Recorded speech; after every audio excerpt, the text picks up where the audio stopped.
The sun was barely up, slicing through the dense oak trees surrounding our family's riverside property in Willow Creek, Virginia, when my phone buzzed with a call that flipped my quiet life upside down. I'm Walter Grayson, a retired mason, 94 years old, living out what I thought were my final days tending to a 12-acre spread I'd called home since 1995. The cabin sat along the banks of the James River, where I'd built every shed and fence with my own hands back when my knees didn't creak and my shoulders could still carry the weight of the world. But that morning, April 12, 2026, at exactly 8:53 a.m., peace shattered like glass under a hammer. 5 strangers stepped out of 2 sleek, gray SUVs, dressed in crisp blazers and carrying clipboards like they owned the place. They moved with a precision that screamed trouble too sharp for the usual neighborhood busybodies. Each wore an earpiece, their watches glinting in sync under the morning light, more like a tactical unit than a homeowners association. The woman in charge, a brunette in her late 40s named Laura Bennett, introduced herself as the head of the Willow Creek Community Board. Her smile was polished but cold, like a blade hidden in velvet. "Mr. Grayson," she said, her voice dripping with fake courtesy as she waved a document stamped with official-looking seals. "We're here about repeated violations of community standards. We have a court order for immediate demolition." My gut twisted. Something was off. The way she said my name had a hitch, like she'd almost slipped and called me something else. For 30 years, I'd lived under the name Thomas Grayson, and no one had ever faltered like that. I pointed to the property markers I'd driven into the ground decades ago, my hand trembling, but my voice steady. "Ma'am, I've been here since '95. This land was mine before your so-called community even existed." One of her crew muttered into his earpiece words like "asset confirmed" and moved to Phase 3, not exactly HOA jargon. Laura's smile didn't budge, but her eyes gleamed with something predatory. "Property age doesn't exempt you from safety codes, Mr. Grayson. We've got reports of structural hazards and environmental violations impacting property values." Before I could argue, a bulldozer roared to life, its engine drowning out reason. But it didn't head for the fence like I expected. It swung toward my old workshop, the one place I'd prayed they'd overlook. My heart pounded as I realized this wasn't about rules. They knew exactly what they were after. I dropped the frail old man act and lunged for the hidden switch under the porch rail, one I'd installed in '95 and hoped I'd never need. My arthritic fingers fumbled, but the faint green light blinked, signaling the call had gone through. Laura caught the movement, her mask slipping to reveal a flash of menace. "Let's not complicate things, Walter," she said, and my blood froze. She knew my real name. Tires screeched as a black SUV tore into the yard, dust billowing like a storm cloud. Out stepped Daniel Grayson, my adopted son, a seasoned ATF agent who thought he was just checking on his old man's property spat. His eyes swept the scene: bulldozer, clipboard crew, me standing defiant, but shaking, and I saw him shift into work mode, counting threats, mapping angles. "Dad," he said, his voice low, "what's going on?" Laura's smile turned venomous. "Daniel Grayson, or should I say, the adopted son of Walter Conway." The words hit like a sledgehammer. Daniel's gaze snapped to me, confusion and betrayal flickering in his eyes. 30 years of careful lies crumbled right there in the dirt. "Dad, what's she talking about?" I swallowed hard, the truth bitter as ash. "Son, my real name is Walter Conway. In '95, I saw Dominic Russo, head of the Russo crime syndicate, order the murders of 2 DEA agents poking into his smuggling ring. I testified, put 12 of his people away, and dismantled an empire that ran for decades. The feds gave me a new name, moved me here, and told me to vanish." Laura clapped slowly, enjoying the wreckage of my secret. "Very good, Walter. But Dominic died in prison last month, and he left a list of loose ends to tie up. You're at the top." She waved at her crew, who dropped their HOA act, pulling out weapons that screamed hired muscle. The bulldozer operator cut the engine, and in the sudden silence, Laura held up her phone, showing Daniel a file with names, addresses, photos mine, and 7 other witnesses, 3 living right here in Willow Creek. "The feds thought clustering you together would keep you safe," she sneered. "It just made our job easier." Daniel's hand hovered near his holster. "So this is a hit list." Laura's laugh was sharp as broken glass. "Not a hit, Daniel. Accidents. Old folks have them all the time: falls, fires, heart attacks.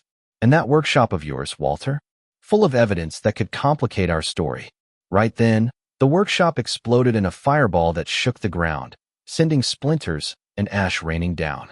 30 years of proof tapes, documents, photos gone in seconds. I dropped to my knees, not from age, but from the weight of knowing I'd failed the people I'd sworn to protect. Laura smirked. Oops. Looks like your insurance policy just went up in smoke.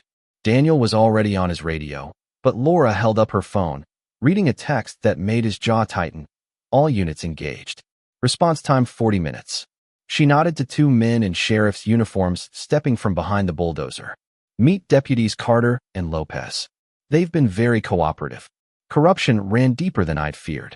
Daniel grabbed my arm, pulling me toward the house. Dad, what don't they know about this place?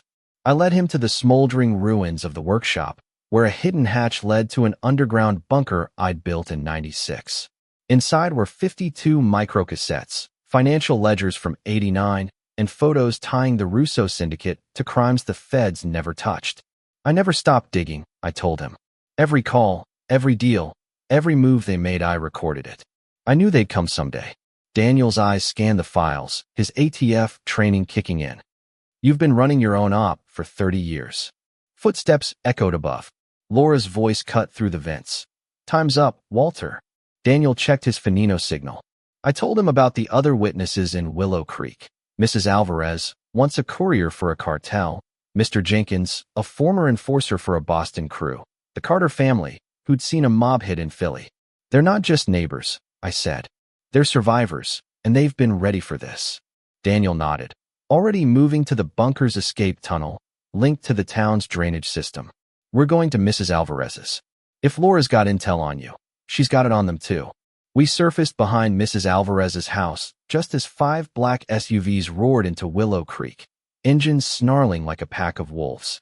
Out stepped Anthony Russo, Dominic's son, fresh from 18 years in lockup, his eyes burning with vengeance. Walter Conway, he bellowed. My father died cursing your name. Today, I keep my promise. Mrs. Alvarez appeared on her porch, gripping a tactical radio, moving like she hadn't forgotten her cartel days. Mr. Jenkins, across the street, was sighting a rifle from his attic, his hand steady as if he'd never left the life. The Carter kids were relaying messages between houses, trained by parents who'd known this day might come. Anthony's 10-man crew fanned out, but they didn't know Willow Creek was a fortress. Every home had reinforced doors, hidden caches, and sightlines planned for defense. Mrs. Alvarez's radio crackled. Unit 2, hostiles at Jenkins' place. Unit 4, roadblock ready.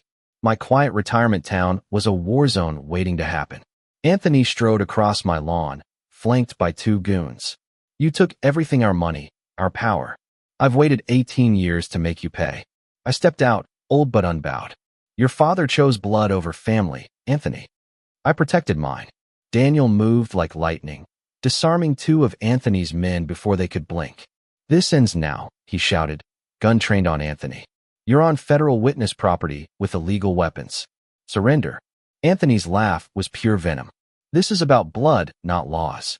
The fight erupted when one of his men aimed at Daniel, only to drop when Jenkins' rifle barked from above. What followed was 12 minutes of chaos: gunfire, shouts, neighbors fighting like a militia. Mrs. Alvarez called shots over the radio. The Carters turned their garage into a triage unit. Daniel weaved through the fray, trying to take Anthony alive. But Laura's voice boomed over a megaphone. Cease fire. Federal backups 2 minutes out. Resist, and you're all hostiles. Daniel's radio told a different story. No units available. ETA 40 minutes. Laura wasn't calling help, she was stalling for something worse. For sheriff's cars and a U.S. Marshal's SUV screeched in, lights flashing. Marshal Evans barked, drop your weapons. You're interfering with a federal op. But their guns weren't on Anthony's crew, they were on us. Daniel's face hardened. The system he'd served was rotten. Then Anthony did the unthinkable. He walked to Evans, holding up his phone. Marshal, your op's dirty. Laura's been playing you. He showed evidence that stopped Evans cold proof. Laura wasn't just Russo's lawyer. She'd built a $60 million empire selling witness locations to syndicates and syndicate secrets to feds, playing every side. Evans ordered his men to stand down. Laura's smug grin vanished as Anthony exposed her. "She's been selling out witnesses for a decade," he said. "Today was her cleanup." Daniel whispered, "Dad, our whole life here was a lie." I nodded. "She wasn't just watching us, she was farming us." Helicopters thrummed closer, real feds this time. Laura, cornered, revealed her final play, a dead man's switch wired to bombs planted across Willow Creek. "If I don't call my handler in 5 minutes," she said, "this place is dust." I held up a USB drive, my voice steady. "Laura, you missed one thing.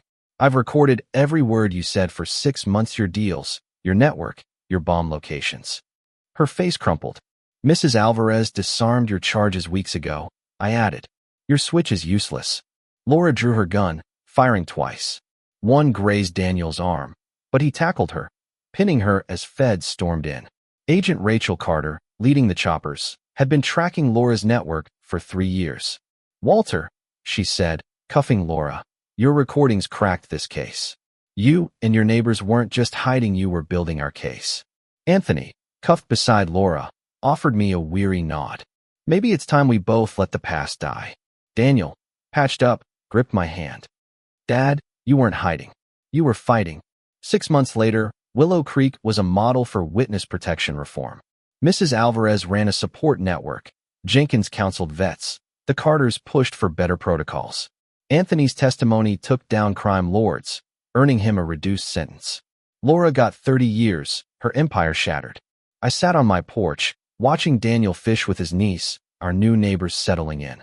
After 30 years of shadows, we were free. What would you do if you discovered your life was built on lies? Can a community of secrets ever truly trust again? Should Anthony have been punished or redeemed? Drop your thoughts below, hit like, and subscribe for more stories of betrayal and triumph.